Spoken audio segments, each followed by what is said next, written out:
Okay, I'm opening Moodle and opening InDesign for right now. I've got a lot of documents to pass back, and today's assignment is based on those documents, so I need to get them back to you. But first, let's go in. I'll turn my screen on. So go into Moodle.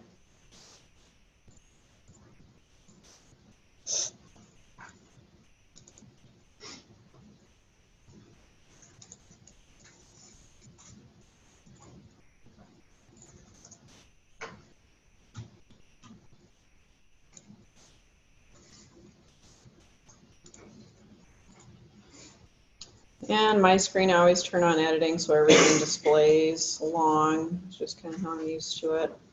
So the assignments that you're going to be looking at today were submitted in, I don't know, probably just prior to mid-September, end of September, the news release. And then the other two you submitted last week. I think finally submitted last week was the letterhead and the business card. Okay, and I have since graded, so you should see, and those that I had, so when I grade from home, I can get the PDFs, but I can't get the InDesigns. So some of you may have noticed that I typed a little message, I'll print this and grade it before Tuesday, so now there should be a grade. Hopefully I got them all, if not, I apologize. Anyway, so those are the assignments that your instructions are going to be based on. Now last time we went through some information about menus, and we will continue on that, but I just kind of want to stop for maybe about half the class is all today, and then I'll have you continue on your menus. But I'd like to go back and have you reassess the assignments, make some corrections. I'm going to have you get with another student. So I think it's good that you look at each other's work, look at your own work, and actually make some corrections.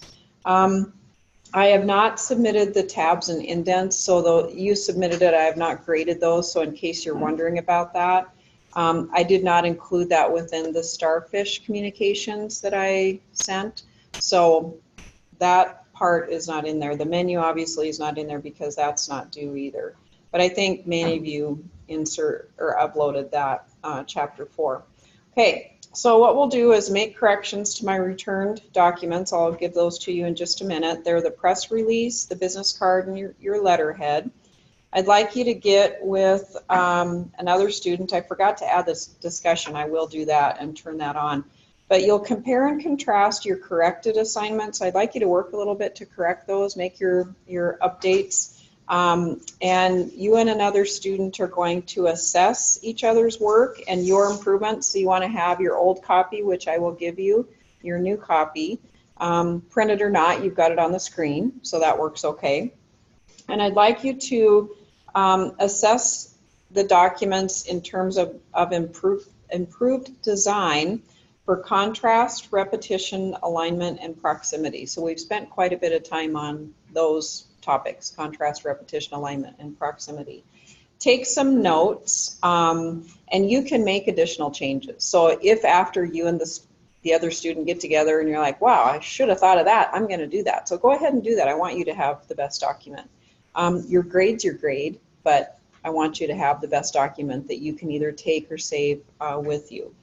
And then together, I'd like you to discuss the strengths and how each document meets the intended business objective. So a business card, the focus should be on you, easy to find, the company name, what you do, and how do I contact you. That's kind of the basics. And there should hopefully, maybe with some imagery or some of the language that you use, there should be an easily communicated, oh, yeah, that's what this person does.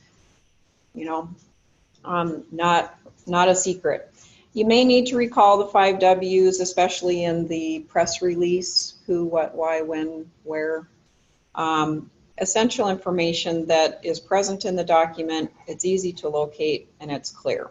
Again, make some notes, and then I will add this discussion here in just a second, but independently, I'd like you to discuss one element of the design, so designs that you changed, what you learned.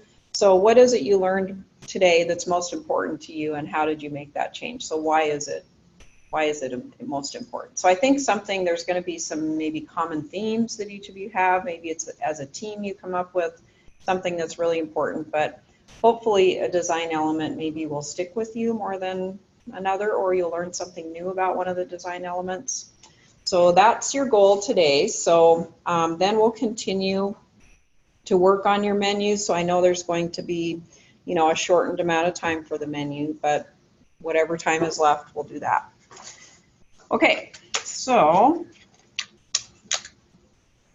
oh, and then in design, so I just kind of wanted to review, I think I've got that one open. So in general, remember we looked at tabs and indents, and those are in type, and then tabs and indents. And remember that the tabs are the, you know, the arrows or whatever. The indents you can move in. Indents can move the margin all the way to the left or all the way into the right. So it's kind of like moving the entire paragraph margin. Whereas remember, the hanging indent is separate, so you can manipulate that lower one separately with Shift key and then moving it around. Tabs are meant to, so it's that hard alignment. Remember the strong alignment. So if you have to set a tab, be sure that you have maybe a right align tab. You don't want to be using space bars to try to align elements. Other things that we looked at, I think that we're maybe needing some consistency. So spacing after, I think, was one thing I noted quite often, and that's grouping elements. So in a business card, and I think my sample was exactly this. Same space, same space, same space. Leading was same. So nothing really mattered. I mean, it was all just there. So if I group my address, or I group my contact, or maybe I separate space between my name's bigger and yacht designer is maybe just a little bit smaller, but you know, smaller in some way, maybe even it's italicized, whatever I want to do. But I might want to group those elements easily by increasing spacing in between so that it's clear what belongs together. So that's one thing. Sizing, you know that. Leading, I think you know that. Remember, some of our fonts are more complete than others, the type styles that are available. Your alignments. I think for the most part, I mean, there might have been a little bit with some kerning, some comments with kerning if letters appear too close to one another. And again, you may need to push those out. That's with your Alt key on your keyboard, and then right arrow for pushing them out. Type, there's a fill for the type and a stroke for the type. Remember that. So adding stroke around type makes it appear fuzzy. I think some of your business cards maybe accidentally might have had that, or some of your other type. So careful with fill and stroke for type, and boxes have fill and stroke and type has fill and stroke, so there is a difference. I think that was kind of the, you know, and then if you need ruler guides, you know to bring those from the margins either vertically or horizontally. I think that's about it. Anything else that, and I can cover something if there's some, you know, common questions, but I think for now I'll go ahead and stop the recording.